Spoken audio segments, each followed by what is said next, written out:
Baik, tentang semuanya, perkenalkan kami dari MPKT 09 FG3 ingin presentasikan mengenai materi yang kami tulis dari pekan 1 sampai dengan pekan 8 dengan anggota kelompok kami Ahmad Ruby, Akhir Faruqi, Andang Deva Ardiansyah, Muhammad Fikri Ramadan, Muhammad Dafa, dan Raffi Wikrama Sahika. Eh, Presentasi kita malam ini bertujuan untuk menjelaskan poin-poin penting dari setiap materi yang ada tadi. Baik, saya akan mempresentasikan tentang salah satu materi di bab 1, yaitu tentang logika. Logika adalah studi tentang metode-metode dan prinsip-prinsip yang digunakan untuk membedakan antara penalaran yang tepat atau yang keliru. Jenis-jenis logika. Yang pertama, logika deduktif.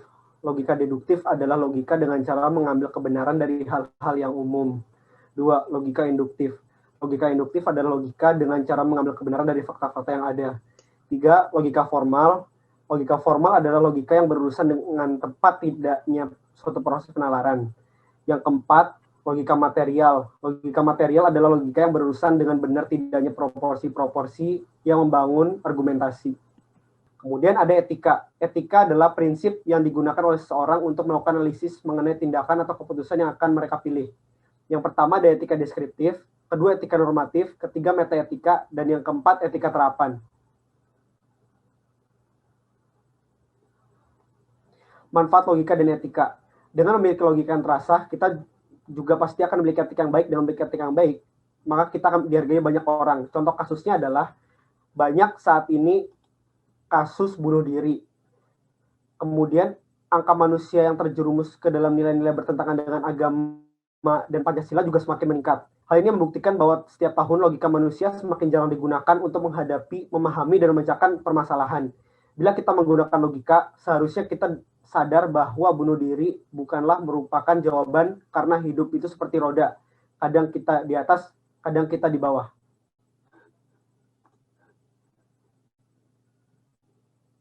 Oke, saya akan membahas tentang karakter. Jadi karakter dapat didefinisikan sebagai perilaku, kepribadian, gaya, ciri maupun karakteristik yang terpatri dan teraktualisasi dalam diri seseorang.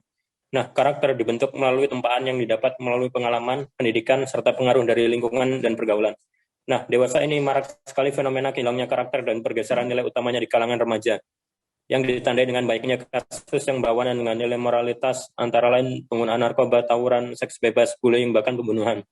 Salah satu cara yang ditempuh pemerintah dalam mengatasi hal ini adalah dengan mengintegrasikan pendidikan karakter melalui Peraturan Presiden Nomor 87 Tahun 2017 tentang penguatan pendidikan karakter atau PPK. Next. Oke, filsafat merupakan persoalan yang memberikan makna pada hidup. Filsafat juga dapat diartikan sebagai sebuah seni untuk bertanya atau the art of questioning. Nah, filsafat berasal dari dua kata Yunani, yaitu philo yang berarti cinta dan juga sophia yang berarti kebijaksanaan. Nah, salah satu fenomena yang sangat umum untuk terjadi itu adalah kepercayaan buta. Jadi banyak orang yang menyandarkan kepercayaannya yang dianutnya kepada kepercayaan yang diwariskan secara turun-temurun tanpa sekalipun mempertanyakan dan menguji kebenarannya. Hal ini mengindikasikan kurangnya sikap kritis pada masyarakat yang hanya menerima begitu saja suatu hal tanpa mencari kebenaran lebih lanjut mengenai hal tersebut. Next.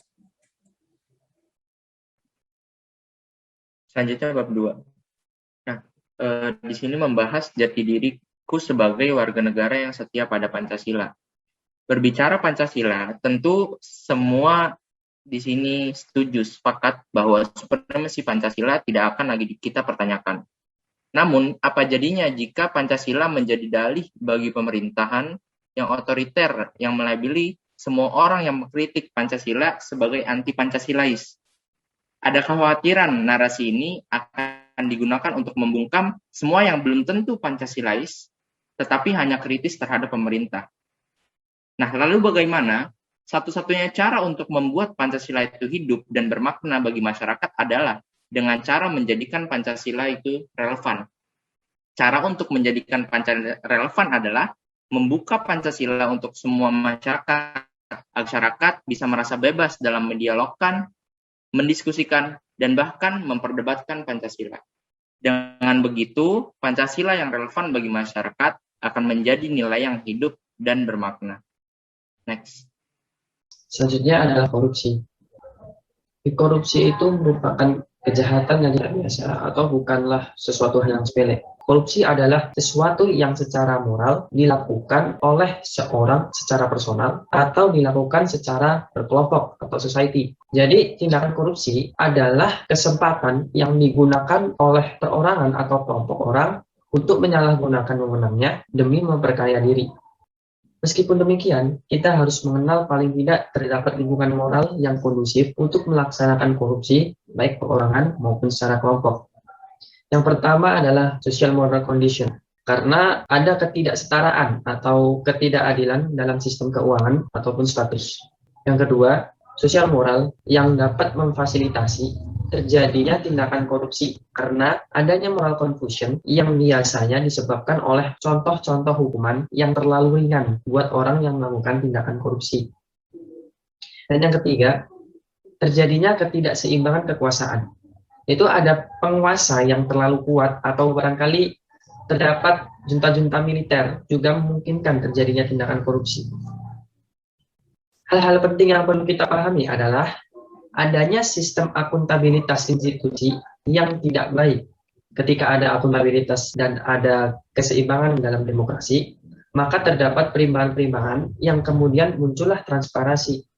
Ada beberapa penyebab terjadinya tindakan korupsi.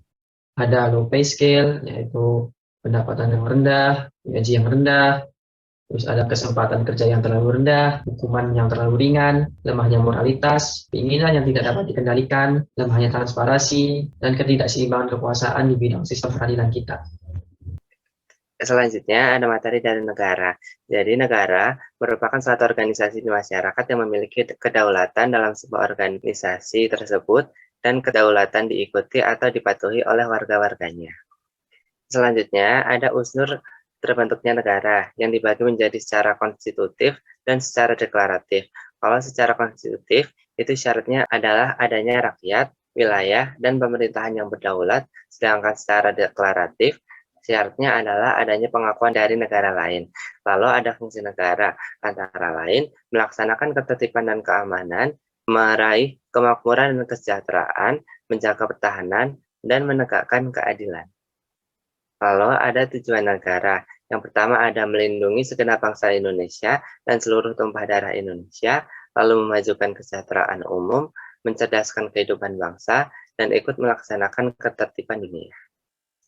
Dan untuk isu yang saya angkat mengenai materi warga negara yang baik ini adalah kepercayaan masyarakat terhadap pemerintah. Hal ini dicerminkan pada ketika kita diterpa oleh pandemi COVID-19 ini, para masyarakat masih belum bisa percaya terhadap pemerintah tentang program vaksinasi. Para masyarakat masih meragukan masyarakat mengenai program vaksinasi ini. Jadi ada sebagian masyarakat yang masih belum mau dan masih belum bersedia untuk divaksinasi sampai detik ini karena mereka masih ragu dengan kevalidasian dari program vaksinasi ini. Baik, selanjutnya adalah budaya nasional. Budaya ini memiliki beberapa ciri. Pertama adalah bersifat unik, yaitu budaya yang biasanya dimiliki oleh beberapa wilayah tersendiri. Kemudian bermutu tinggi. Budaya ini datang dari pendidikan yang sangat tinggi juga, sehingga memiliki mutu yang tinggi, baik dalam nilai sosial ataupun nilai budayanya. Lalu pengembangannya dapat menjadi lebih modern, yaitu dapat disesuaikan dengan kebutuhan zaman. Kebudayaan ini memiliki beberapa fungsi. Pertama adalah memperkuat identitas nasional, lalu memperkuat solidaritas nasional. Dan juga ada beberapa sistem yang perlu dikembangkan dalam kebudayaan, yaitu untuk menghadapi ancamannya seperti sistem nilai kebudayaan itu sendiri, dan juga hukum nasional yang mengatur kebudayaan itu sendiri. Namun dalam realisasinya, kebudayaan nasional ini tidak dapat memperkuat identitas nasional. Contoh kasusnya adalah adanya rasisme. Rasisme ini adalah suatu tindakan yang menganggap bahwa suku atau rasa sendiri lebih hebat daripada ras orang lain. Hal ini terjadi karena kurangnya rasa toleransi antar sesama. Oleh karena itu, untuk mengatasi masalah ini, perlunya ada pendidikan lebih dalam lagi mengenai toleransi kepada masyarakat. Lalu masuk pada bab 3, yaitu tentang kewirausahaan. Ada beberapa poin penting yang dapat diambil dari kewirausahaan. Pertama, kewirausahaan adalah menciptakan hal baru. Kewirausahaan hadir karena ada masalah-masalah baru dan diciptakan hal baru untuk menyelesaikan masalah tersebut. Hal tersebut juga didapatkan dengan pikiran yang kreatif dan juga inovatif. Sehingga kewirausahaan ini juga dapat mendapatkan keuntungan dari situ dan juga dapat memanfaatkan sumber daya dan teknologi yang ada. Sehingga dapat disimpulkan bahwa kewirausahaan adalah kemampuan memanfaatkan berbagai sumber daya dan teknologi dengan maksud memajukan karya baktinya dengan cara-cara yang kreatif dan inovatif, sehingga menimbulkan peluang menuju kesuksesan mencari keuntungan yang hasilnya dapat berguna bagi orang lain.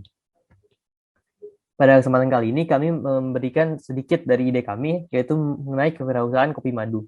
Kami menganggap penting karena kami melihat adanya lonjakan konsumsi kopi di Indonesia yang dapat kita lihat pada diagram di bawah tersebut. Lalu, untuk adanya lonjakan konsumsi kopi tersebut juga adanya lonjakan dari konsumsi gula.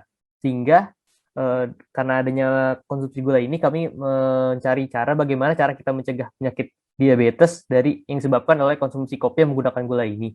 Oleh karena itu kami membuat kewirausahaan, yaitu membuat kopi dengan pemanisnya yaitu berupa madu. Harapan kami, Koma hadir sebagai pengganti kopi susu pada umumnya, yang mampu mengubah pola hidup masyarakat menjadi pola hidup yang lebih sehat. Dari yang semulanya menggunakan gula putih, menjadi menggunakan pemanis alami yaitu madu. Next.